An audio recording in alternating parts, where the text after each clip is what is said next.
Welcome to Mastermind of GK. एक बार फिर से आप लोग का स्वागत है मास्टरमाइंड ऑफ जीके में। आज इस वीडियो में हम लोग हिंदी के 50 प्रश्नों का महत्वपूर्ण प्रैक्टिस सेट देखेंगे फ्रेंड्स, जो आपका 24 जनवरी को होमगार्ड का एग्जाम होने वाला है उसके लिए, और साथ ही साथ आपका जो 14 मार्च और 21 मार्च का बिहार कांस्टेबल बिहार पुलिस का एग्जाम होने वाला है उसके लिए बहुत ज़्यादा महत्वपूर्ण है। सभी को पता है फ्रेंड्स कि हिंदी से आपको 10 से 12 प्रश्न पूछे जाते हैं एग्जाम में।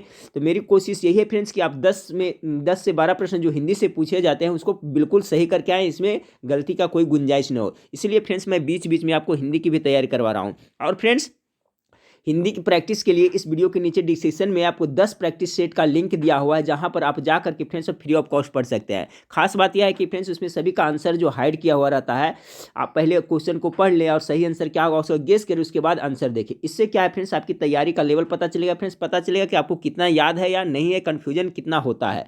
ये तैयारी करने का बेस्ट तरीका है फ्रेंड्स।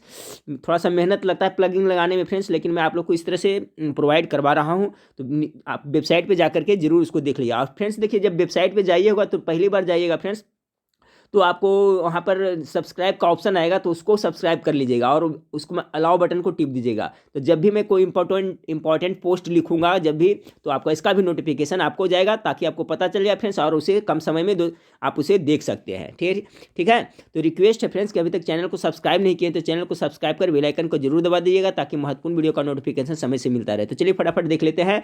देखिए आज का पहला सवाल है कि प्रश्न संख्या 1 से 5 तक एक गद्यांश दिया हुआ, ठीक है। गद्यांश को पढ़ कर करके आपको उत्तर देना है 5 सवाल का। तो देखिए गद्यांश भी कभी कभी सॉरी पूछा जाता है फ्रेंड्स। तो छोटी सी गद्यांश से फटाफट पढ़ लेते हैं, ध्यानपूर्वक पढ़िएगा फ्रेंड्स। देखिए किस तरह से इसे क्वेश्चन पूछा जाता है।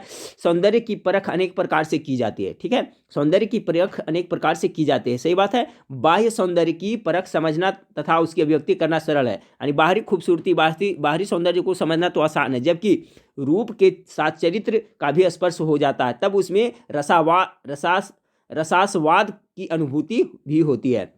एक वस्तु सुंदर तथा मनोहर कही जा सकती है, बिल्कुल सही फ्रेंड्स। कोई वस्तु उसको सुंदर या मनोहर कही जा सकती है, परंतु सुंदर वस्तु केवल इंद्रियों को संतुष्ट करती है। जो सुंदर जो वस्तु होती है देखने में, वो क्या सिर्फ हमारा इंद्रिया मतलब आँख हो गया फ्रेंड्स, ये सब हो गया, तो उसको संतुष्ट करती है। लेकिन जो मनोहर वस्तु होता है वो क्या चित्त को भी आनंदित करते हैं, हृदय को आनंदित करती है, मन को आनंदित करते हैं, जो मनोहर वस्तु होता है, ठीक है। इस दृष्टि से कवि जयदेव का वसंत चित्रण सुंदर है, ठीक है। जो कवि जयदेव है, इसका जो वसंत से कितना सुंदर है, लेकिन मनोहर नहीं है, तथा कालिदास के प्रकृति का वर्णन मनोहर है। देखिए इससे सवाल इसमें पूछा जाएगा। देखिए कवि जयदेव का जो वसंत चित्रण कैसा है, सुंदर है, लेकिन कालिदास का जो प्रकृति वर्णन है क्या हो, मनोहर है। अगला आगे देखिए क्या लिखा हुआ है, क्योंकि उसमें चरित्र की प्रधानता है। सुंदर शब्द संकीर्ण है, जबकि मनोहर व्यापक है तथा विस्तृत है। साहित्य में साधारण वस्तु भी विशेष प्रतीत होती है तथा उसे मनोहर कहते हैं। अब देखिए सवाल को, पहला सवाल आपका है क्या फ्रेंड्स कि ऊपर दिए गए गद्यांश का शीर्षक क्या होगा। तो देखिए शीर्षक में किसके बारे में जिक्र था, सुंदरता और क्या मनोहरता के बारे में था, यानी ऑप्शन नंबर 1 का राइट आंसर क्या हो जाएगा, ऑप्शन नंबर ए हो जाएगा, ठीक है। सवाल नंबर 2 देखिए, सौंदर्य की परख की जाती है। तो सौंदर्य की परख किस तरह से की जाती है फ्रेंड्स, तो इंद्रियों की संतुष्टि के आधार पर दिया हुआ था उसमें, यानी ऑप्शन नंबर डी इसका बिल्कुल राइट आंसर हो जाएगा, सौंदर्य की परख। अगला है कालिदास के प्रकृति का वर्णन का आधार क्या था, अभी देखे थे तो मनोहरता था ना फ्रेंड्स। तो सवाल नंबर 3 का राइट आंसर क्या हो जाएगा, ऑप्शन नंबर बी हो जाएगा, उनकी मनोहरता। अगला है कि रसास्वाद की अनुभूति का बोध होता है। रसास्वाद की अनुभूति का बोध कब होता है, तो सवाल नंबर 4 का राइट आंसर होगा आपका ऑप्शन नंबर सी, यानी चित्त के आनंद से होता है, इसमें दिया हुआ था गद्यांश में। अगला फ्रेंड्स देखिए कि कवि जयदेव वसंत चित्रण सुंदर है, इसमें दिया हुआ था, पर मनोहर नहीं है। क्यों नहीं है, क्योंकि यह चित्त को आनंदित नहीं करता, इसलिए यह मनोहर नहीं है। तो 5 सवाल था फ्रेंड्स, इसी तरह से आपको हो सकता है पूछा भी जाए, तो इसकी भी इस तरह से भी तैयारी करके जाए। अब देखिए सवाल नंबर 6 है, वह वर्ण जिसका उच्चारण तालु से होता है। तो तालु से उच्चारण होने वाले वर्ण को क्या कहेंगे, तालव्य कहेंगे। उसी तरह से 7वां नंबर सवाल बहुत इंपॉर्टेंट है, इसमें क ग ज फ, यहाँ पर इस तरह से होना चाहिए, क ग ज फ ध्वनियाँ किसकी है। तो इसका मैं सर्च करके देख लिया था फ्रेंड्स, डाउट हो रहा था, तो इसका बिल्कुल राइट आंसर आपका फारसी और अरबी की ध्वनियाँ है। क ग ज फ है ध्वनियाँ किसकी है, तो फारसी और अरबी की ध्वनियाँ हैं। चलिए अगला सवाल है आपका कि किस वाक्य में अपादान कारक है। तो बहुत बार इसका पढ़ा चुका हूँ फ्रेंड्स, अपादान। देखिए अपादान का भी चिन्ह क्या होता है, से होता है फ्रेंड्स, और आपका करण का भी होता है जो से होता है। लेकिन अपादान में क्या होता है, जहाँ पर जुदाई होता है, वियोग होता है, वहाँ पर अपादान होता है। और कहीं पर हम कोई सामान से, कोई वस्तु से कुछ काम कर रहे हैं फ्रेंड्स, ठीक है, तो वहाँ पर करण से होता है। तो देखिए आप पकड़ लीजिएगा, कहाँ जुदाई हो रहा है, देखिए ऑप्शन ए में क्या है, चाकू से फल काटो, करण कारक होगा इसमें। हिमालय से गंगा निकलते, देखिए यहाँ से वियोग हो रहा है, जुदाई हो रहा है, ठीक है, तो इसमें आपका अपादान हो जाएगा। अब फिर अगला सी है, मोहन से अब सहा नहीं जाता, तो ये नहीं होगा फ्रेंड्स। राम ने रावण को तीर से मारा, देखिए तीर से मारा, कोई समान वस्तु हो गया, तो ये भी करण से हो गया। तो समझ गए होंगे किस वाक्य में अपादान कारक है, तो हिमालय से गंगा निकलती है, इसमें अपादान कारक है, जबकि चाकू से फल काटना, राम ने रावण को तीर से मारा, इसमें क्या है, आपका करण कारक है। चलिए अगला सवाल को देखिए। अगला सवाल, सवाल नंबर कितना है, 9 है। 9 है, कनक कनक ते 100 गुनी मादकता अधिकाय मदिकाय, या खाए बौरात नर वा पाए बौराय, ये क्या है। तो सवाल नंबर 9 का जो आपका राइट आंसर ये यमक है, क्या है फ्रेंड्स, ये कनक कनक तय 100 गुनी मादकता अधिकाय, या खाए बौरात नर वा पाए बौराय, इसका जो राइट आंसर होगा क्या है, अमक का उदाहरण है, किसका, यमक का। चलिए अगला सवाल आपका है, नहीं पराग नहीं मधुर मधु, नहीं विकास यही काल, अली कली सी 100 बंद्यो, आगे कौन हवाल। ऊपर लिखित में कौन सा छंद है, इसमें कौन सा छंद है, तो ये छंद है आपका दोहा है, ठीक है फ्रेंड्स, ये दोहा के अंतर्गत आता है। सवाल नंबर 10 का राइट आंसर ऑप्शन नंबर ये कौन सा छंद है, तो ये दोहा छंद है।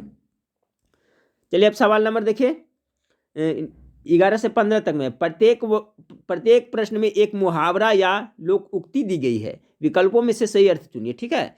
सिंपल दिया हुआ है, देखिए 9 2 11 मतलब क्या होता है, भाग जाना होता है ना, 11 का क्या होगा, ऑप्शन नंबर सी, तुरंत भाग जाना।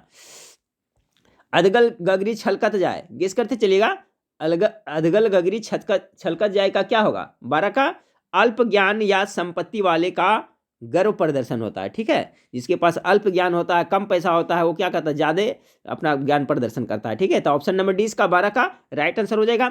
सवाल नंबर 13 को देखिए। सवाल नंबर 13 आपका क्या है कि अपनी हानि करके भी दूसरे की हानि करना, यानी अपना हानि तो कर ही रहा है, साथ साथ में दूसरे की हानि भी कर रहा है, तो इसका सही क्या होगा, तो इसका हो जाएगा अपनी नाक काटकर अपशगुन करना, अपना नाक तो काटिए रहा है, दूसरे लिए अपशगुन भी कर रहा है, तो ऑप्शन नंबर 13 का right answer option number D हो जाएगा।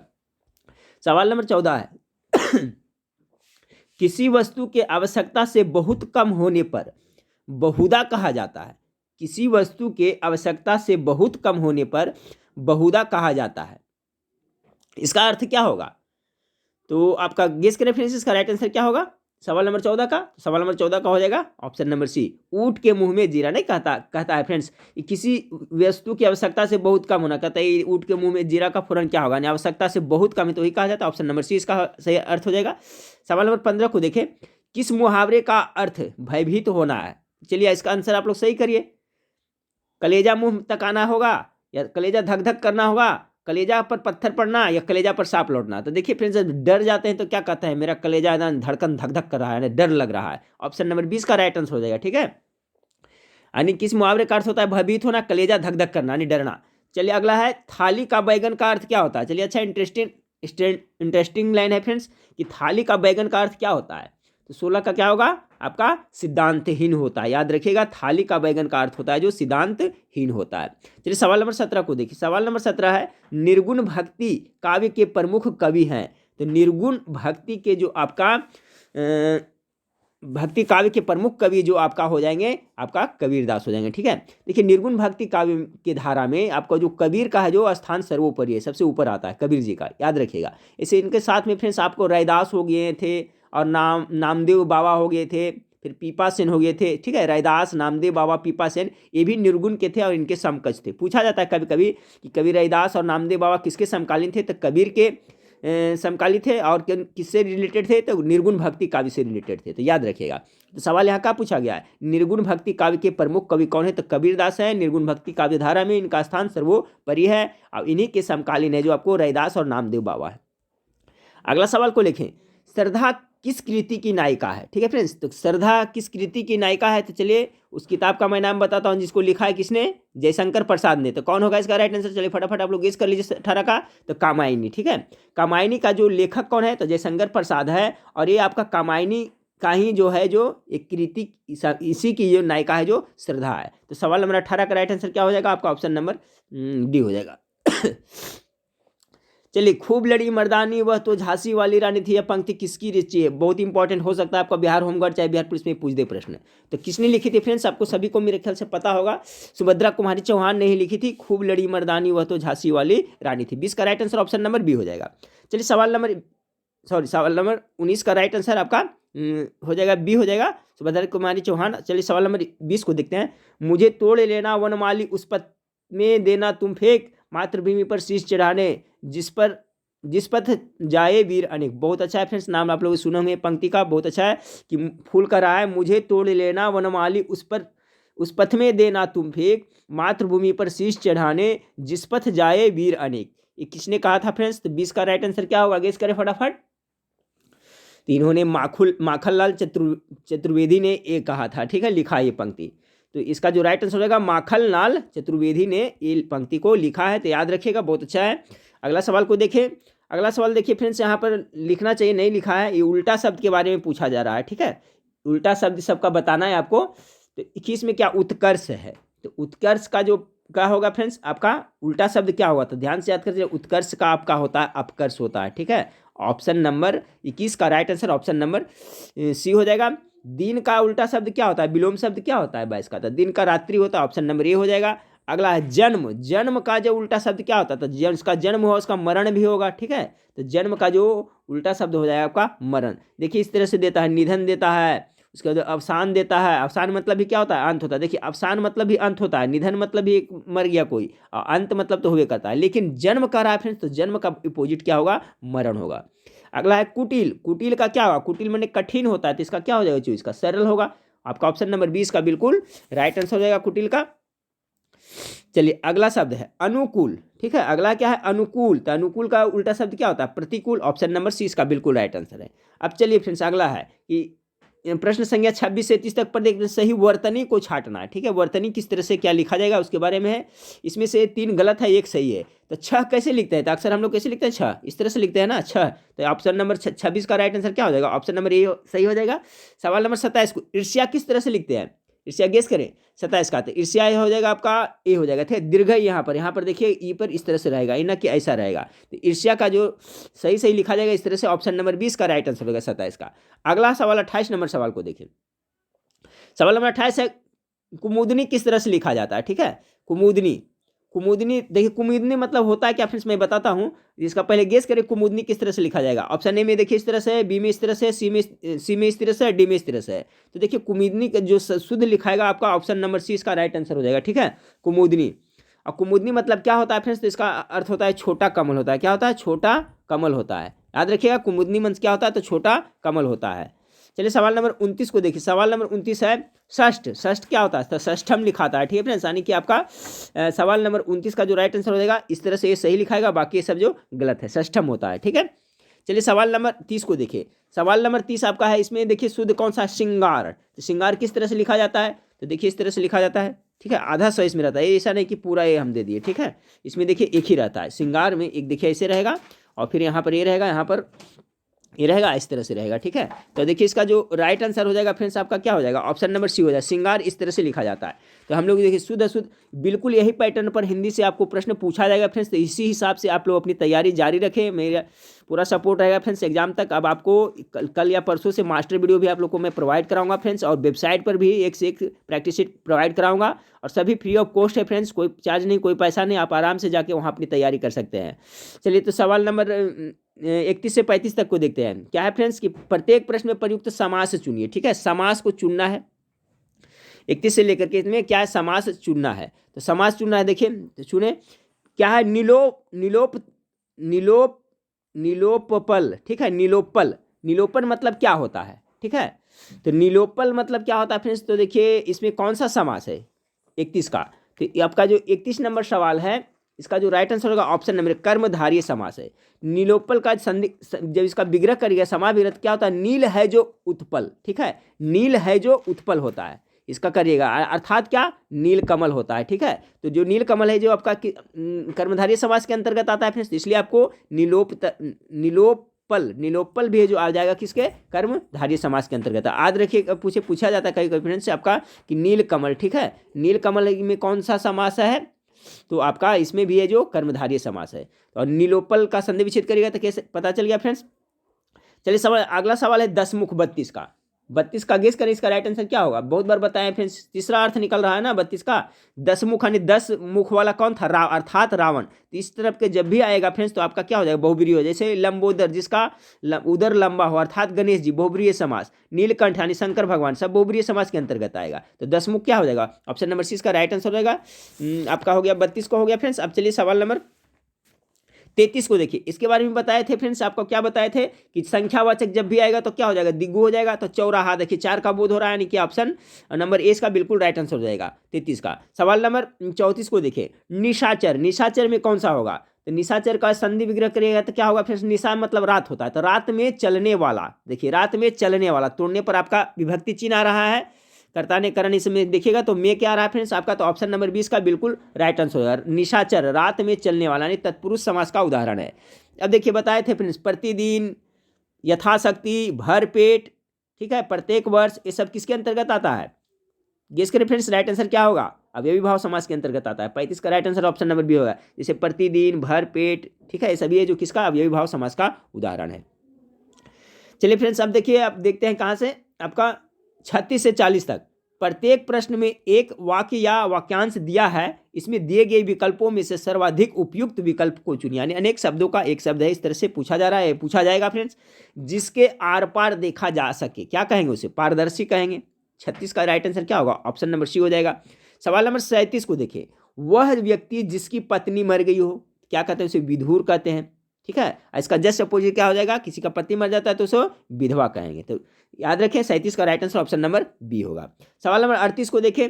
जो दूसरों के सहारे जीवित रहे, बहुत इंपॉर्टेंट टॉप मोस्ट ये प्रश्न है फ्रेंड्स हिंदी का। इस पर गेस करिए आप लोग से सही हो पाता है या नहीं होता है, ठीक है फ्रेंड्स।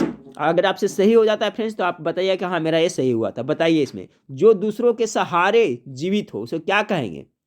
पराश्रित कहेंगे, पराधीन कहेंगे, परोपजीवी कहेंगे या परावलंबी कहेंगे? अब गेस करिए। जो दूसरे के सहारे जीवित रहे उसे क्या कहेंगे? 38 का। इसका जो राइट आंसर बताता हूं फ्रेंड्स, ऑप्शन नंबर सी हो जाएगा, परोपजीवी कहेंगे। देखिए ध्यान दिए, दूसरे पर आश्रित रहना उसको पराश्रित कहेंगे, ठीक है। किसी पर खाने के लिए, पीने के लिए और किसी चीज के लिए अगर किसी पर आश्रित है तो उसे पराश्रित कहेंगे।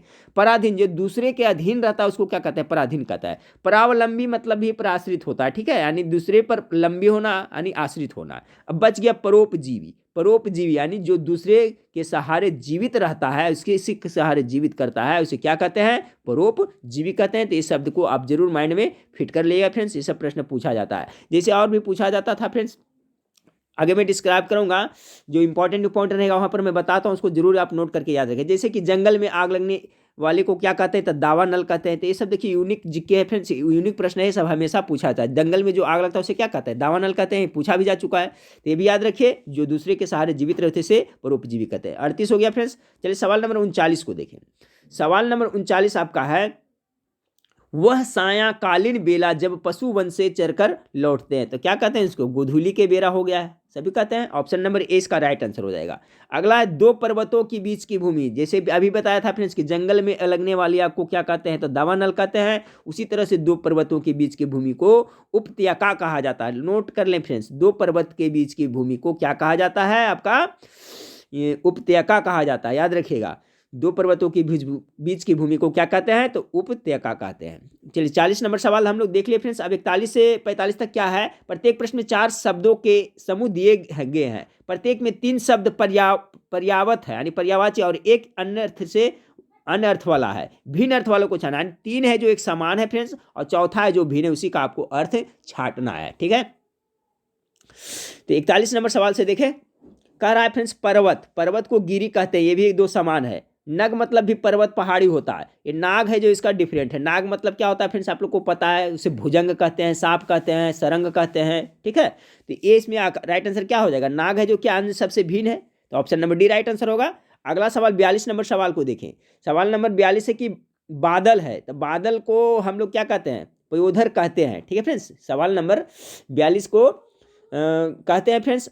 और वारिद मतलब भी होता है बादल, ठीक है, वारिद मतलब भी बादल होता है, लेकिन वारिज, वारिज मतलब बादल नहीं होता है। वारिज मतलब क्या होता है? तो कमल होता है, पंकज होता है, ठीक है, याद रखिएगा। वारिज मतलब क्या होता है? तो कमल होता है। तो भिन्न इसमें कौन हो गया? आपका जो बादल, पयोद और वरिद है जो सभी है जो समानार्थी शब्द है, वारिज मतलब कमल होता है, इसलिए ऑप्शन नंबर सी इसका राइट आंसर हो जाएगा 42 का। अब चलिए सवाल नंबर 43 को देखें। चक्षु मतलब क्या होता है? आंख होता है, ठीक है। दृग मतलब भी आंख होता है, दृग, दिद्दा, नयन, लोचन, ठीक है, अक्षु सब आंख होता है। जबकि राजीव, राजीव मतलब क्या होता है? तो राजीव मतलब अभी जानते होंगे फ्रेंड्स, राजीव मतलब कमल होता है। ये भी हो गया, ये भी याद रखिए, राजीव मतलब क्या होता है? तो कमल होता है। अगला सवाल है कि घन, अंबर, वारिद, मेघ, इसमें क्या है? तो घन हो गया फ्रेंड्स, तो घन, घन मतलब क्या होता है? बादल होता है, ठीक है, घन मतलब बादल। इससे संबंधित अभी एक और वारिद का आया था, यहाँ पर जिक्र आया था फ्रेंड्स, देखिए यहाँ पर अभी मैंने बताया था बादल क्या, देखिए ना, पयोधर और वारिद होता है। वारिद मतलब क्या होता है? बादल होता है। यहाँ पर देखिए वही प्रश्न किस तरह से है, तो घन मतलब वारिद तो होता है, बादल होता है, अभी देख लेते हैं। मेघ मतलब भी होता है। अंबर मतलब क्या होता है? अंबर मतलब आकाश होता है ना, अंबर मतलब आकाश होता है, तो भिन्न कौन हो जाएगा? आपका अंबर है जिसका भिन्न हो जाएगा। अब चलिए सवाल नंबर 45 को देखिए फ्रेंड्स कि गृह, गृह मतलब घर होता है, भवन मतलब भी घर होता है, सदन मतलब भी घर होता है। अब भुवन मतलब घर होता है? नहीं होता है। भुवन मतलब क्या होता है? संसार होता है, याद रखिएगा, भुवन मतलब संसार होता है। इसलिए आपका है जो ऑप्शन नंबर बी है जो क्या हो जाएगा? अन्य सभी से भिन्न है। Option number B is a correct answer. चलिए 45 नंबर हो गया फ्रेंड्स। अब 46 नंबर सवाल को देखें। अच्छा प्रैक्टिस सेट था फ्रेंड्स, इसी टाइप का मैं कराता रहूंगा फ्रेंड्स, आपकी तैयारी हो जाएगी, बस कंटिन्यू आप लोग बने रहें। कह रहा है 46 से 50 तक प्रत्येक प्रश्न में शब्दों में प्रयुक्त संधि का सही नाम विकल्प में चुनिए। बहुत अच्छा सवाल है फ्रेंड्स, गेस करिए क्या होगा।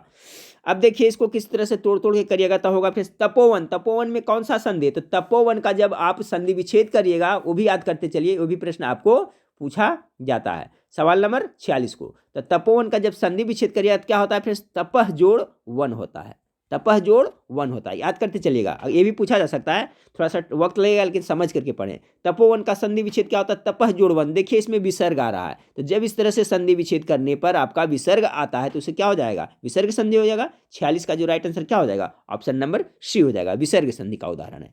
अगला है फ्रेंड्स आपका सवाल नंबर 47 है। तो सवाल नंबर 47 आपका क्या है? दिगंबर है ना, दिगंबर। तो दिगंबर का जब संधि विच्छेद करिएगा तो दिक जोड़ अंबर होता है फ्रेंड्स, ठीक है। तो सवाल नंबर 47 का जो राइट आंसर क्या हो जाएगा? ऑप्शन नंबर बी हो जाएगा। ये आपका व्यंजन संधि का उदाहरण है, दिक जोड़ अंबर, दिक, ठीक है, दिगंबर है जो व्यंजन संधि का उदाहरण है। 48 नंबर सवाल को देखिए फ्रेंड्स कि निम्नलिखित शब्दों में किसमें व्यंजन संधि है? इसमें 48 में कह रहा है किसमें व्यंजन संधि है। तो देखिए व्यंजन संधि सदैव, हिमालय, दुर्बल, आपका उन्नति में है जो व्यंजन संधि है, ठीक है फ्रेंड्स। 48 नंबर सवाल का जो राइट आंसर हो जाएगा ऑप्शन नंबर ए, उन्नति। उन्नति का संधि विच्छेद करिएगा फ्रेंड्स तो क्या होता है? उत, तो हमें हलंत लगेगा, उत जोड़ क्या होता है? नति होता है, ठीक है। देखिए इसमें आपका यहाँ पर भी आ रहा है, क्या आ रहा है फ्रेंड्स? व्यंजन आ रहा है, यहाँ पर भी आपका न ही व्यंजन आ रहा है, तो इसी से पकड़ा जाता है। तो उन्नति में क्या है? व्यंजन संधि है, बाकी में है फ्रेंड्स जो व्यंजन संधि नहीं है। आपका right answer option number A हो जाएगा। अगला सवाल है फ्रेंड्स, देखिए कभी कभी प्रैक्टिस सेट में भी अजीब से देता है। देखिए निम्नलिखित शब्द में से कौन सा विसर्ग संधि छांटने के लिए बोल रहा है? अब विसर्ग संधि छांटने का रहा है फ्रेंड्स। अब दुर्गम का संधि विच्छेद करके देखें तो क्या होता है? याद रखिएगा, ये दुह जोड़ गम होता है। तो देखिए ये भी आ गया विसर्ग संधि के अंतर्गत, दुर्गम, दुह जोड़ गम होता है ना, तो याद रखिएगा, पूछा जा सकता है दुर्गम का संधि विच्छेद क्या हुआ? तो दुह जोड़ गम। देखिए फ्रेंड्स जो सवाल दिया हुआ है सिर्फ उसी पे ध्यान न दे, मैं जो बताता हूँ साइड से फ्रेंड्स वो सब बहुत मायने रखता है, क्योंकि एक प्रश्न के साथ आपको 3-4 कॉन्सेप्ट क्लियर होता है, इसलिए मैं बोलता हूँ थोड़ा वक्त लगे और ध्यानपूर्वक पढ़ें। ऐसा नहीं कि जो इसमें पढ़ दिया वही आपका प्रश्न हो गया, जो साइड से बताता हूँ फ्रेंड्स वो एक्स्ट्रा नॉलेज है, वही आपकी तैयारी को मजबूत करेगी, ठीक है। अब मैं बार बार इसलिए बोलता हूँ कि रिपीटेशन होता है, रिपीटेशन से क्या होता है कि वो सदा के लिए परमानेंट मेमोरी में चल जाता है, ठीक है। इसलिए मैं बार बार जो भी आता है मेरे माइंड में फ्रेंड्स रिपीट करते रहता हूँ, ताकि मेरा वीडियो देखते रहे, बार बार सुनते रहें तो आपको भी याद हो जाए। तो क्या बता रहा था? विसर्ग। तो देखिए दुर्गम का तो इसका संधि विच्छेद हम लोग को देखना है फ्रेंड्स ने, तो संधि विच्छेद किए तो दुर्गम का संधि विच्छेद क्या हुआ? दुह जोड़ गम, तो ये देखिए तो विसर्ग संधि हो ही गया। अब देखिए उसी तरह से फ्रेंड्स निश्चल को करें, निश्चल को करिएगा तो क्या होता है? इसका भी इसी तरह से होता है, निह जोड़ चल, बहुत इंपॉर्टेंट है इसमें। देखिए इसका संधि विच्छेद, दुर्गम का संधि विच्छेद दुह जोड़ गम हो गया, फिर निश्चल का होता है निह जोड़ चल खाली होता है, ठीक है। देखिए इसमें भी विसर्ग संधि है, इसमें पूछा जा रहा है कि विसर्ग संधि कौन है, तब सोचिए इसमें आंसर, राइट का आंसर क्या होगा? इसमें एक तो अलग देना चाहिए, तो इसका दोनों आंसर है जो आपका सही होता है, ठीक है फ्रेंड्स। दुर्गम में भी है विसर्ग संधि और निश्चल में है। तो सवाल नंबर 50 को देखते हैं, इस वीडियो का लास्ट सवाल है, निम्नलिखित शब्दों में किसमें स्वर संधि है? स्वर संधि है, तो चलिए इसमें देख लेते हैं। तपोगुण है, ठीक है फ्रेंड्स, तपोगुण है, तो सॉरी तो स्वर संधि पूछा जा रहा है ना, तो रामायण में इसका राइट आंसर होगा। ठीक है फ्रेंड्स, रामायण में आपका दीर्घ स्वर संधि होता है। ठीक है, रामायण का संधि विच्छेद क्या होता है याद रखिए, राम जोड़ क्या होता है अयन होता है, ये भी याद रखिए। रामायण का जो सही संधि विच्छेद होता है इस तरह से होता है, राम जोड़ अयन, और इसी में है जो आपका स्वर्ग संधि यानी दीर्घ स्वर संधि इसमें है आपका रामायण में। अब चलिए सज्जन के अगर जो आप लोग संधि विच्छेद पूछे तो किस तरह से लिखेगा फ्रेंड्स, सत जोड़ जन, स में तो हलंत दे दीजिएगा और यहाँ पर जन हो जाएगा। अब देखिए अतएव है, तो अतएव का करिएगा तो जानते क्या होता है अतः जोड़। ठीक है, अतः जोड़ एव होता है, इसमें कौन संधि हो जाएगा विसर्ग संधि होगा। तो इस तरह से फ्रेंड्स आप वहाँ पर संधि पकड़ सकते हैं, इसको धीरे धीरे प्रैक्टिस करते रहिए तो हो जाएगा। तो 50 प्रश्न हिंदी से था फ्रेंड्स, आपको कुछ देर में बाद में फुल प्रैक्टिस सेट भी मिलेगा फ्रेंड्स। अभी वेबसाइट पर भी काम चल रहा है, और जो नीचे डिस्क्रिप्शन में लिंक दिया हुआ है वेबसाइट पर फ्रेंड्स, वहाँ पर जाकर के आप लोग अपनी तैयारी जरूर करें, वहाँ पर आपको तैयारी का लेवल पता चलेगा फ्रेंड्स। आप वेबसाइट को भी सब्सक्राइब कर बेल आइकन को जरूर दबाइएगा फ्रेंड्स, बहुत कम रिस्पॉन्स आ रहा है, बहुत कम स्टूडेंट लोग सब्सक्राइब करें वेबसाइट का, नोटिफिकेशन आपको कैसे मिलेगा, इसलिए आप लोग जरूर वेबसाइट को भी सब्सक्राइब कर बेल आइकन को दबा दिया फ्रेंड्स। तो चलिए नेक्स्ट वीडियो में फिर मिलते हैं, देखने के लिए थैंक यू, धन्यवाद।